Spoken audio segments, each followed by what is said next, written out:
World gambling market report অনুযায়ী 2022 সালে শুধুমাত্র অনলাইন জুয়ার বাজার মূল্য ছিল $6,353 কোটি মার্কিন ডলার। 2023 সালে এর ব্যাপ্তি 11.7% বাড়বে বলে ধারণা করা হচ্ছে। সম্প্রতি দেশের অভ্যন্তরীণ নেটওয়ার্ক থেকে 331টি ওয়েবসাইট বন্ধ করে দিয়েছে টেলিযোগাযোগ নিয়ন্ত্রক সংস্থা বিটিআরসি। বিগত কয়েক বছরে অনলাইন বেটিং সাইটগুলোর জনপ্রিয়তা বেড়েছে। ফুটবল, ক্রিকেট সহ বিভিন্ন জনপ্রিয় খেলাধুলোতে এবং খেলোয়াড়দের এই সাইটগুলোর প্রমোশন করতে দেখা যাচ্ছে। এছাড়াও সামাজিক যোগাযোগ মাধ্যমে, ইউটিউব ও টেলিভিশনেও লোভনীয় বিজ্ঞাপন প্রচারিত হচ্ছে। ঘরে বসে কিভাবে লক্ষ লক্ষ টাকা উপার্জন করে ভাগ্য পরিবর্তন করা সম্ভব হবে এই অনলাইন বেটিং সাইটে জুয়া খেলে, তা দেখানো হচ্ছে এ ধরনের বিজ্ঞাপনগুলোতে। আজকের ভিডিওতে আমি কোনো বেটিং সাইটের নাম নিয়ে কথা বলবো না, যেন এই সাইটগুলোর কোনো ধরনের প্রচারণা এই ভিডিওর মাধ্যমে না হয়। তবে আজ এই সকল সাইটগুলোর ব্যবসায়িক মডেল ও ভয়াবহতা নিয়ে আলোচনা করব এই ভিডিওতে। অনলাইন গ্যাম্বলিং সাইটগুলোর ট্র্যাডিশনাল ও আসল রূপ হলো ক্যাসিনোস। মানুষের সাইকোলজির সাথে খেলে কিভাবে মানুষকে বোকা বানায় ও লুটে নেয় তা নিয়ে প্রথমে আলোচনা করা যাক।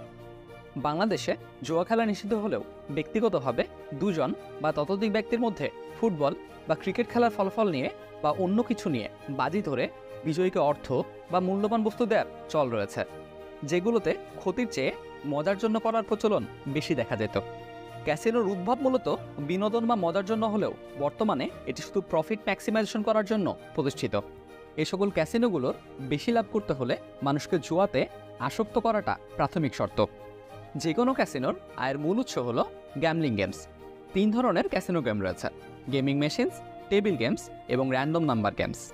গেমিং মেশিনসের খেলাগুলো মূলত স্লট মেশিনে খেলা হয়, যেখানে এক সময়ে একজনই খেলতে পারে। এখানে ক্যাসিনোর কোনো কর্মচারী যুক্ত থাকে না। টেবিল গেমস অর্থাৎ ব্ল্যাক জ্যাকস বা ক্র্যাপস, যেখানে একের অধিক প্লেয়ার খেলতে পারে। প্লেয়াররা এখানে হাউস অর্থাৎ ক্যাসিনোর বিপক্ষে খেলে এবং যেখানে ডিলার্স বা ক্যাসিনোর কর্মচারীরা অর্গানাইজ করে দেন। র্যান্ডম নাম্বার গেমস মূলত কিনো বা বিঙ্গো, যেখানে র্যান্ডম নাম্বার জেনারেট করা হয় কম্পিউটার দিয়ে।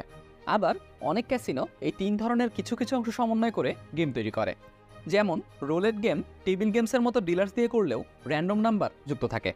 খেলার সময় মনে হয় এখানে ভাগ্য ভালো হলে টাকা জেতা সম্ভব, কিন্তু ক্যাসিনোর মডেল অনুযায়ী এটি কোনোভাবেই ভাগ্যের উপর নির্ভরশীল নয়, বরঞ্চ গেম যেই খেলুক না কেন, যতক্ষণই খেলুক না কেন, নিশ্চিতভাবে লাভ ক্যাসিনোরই হবে।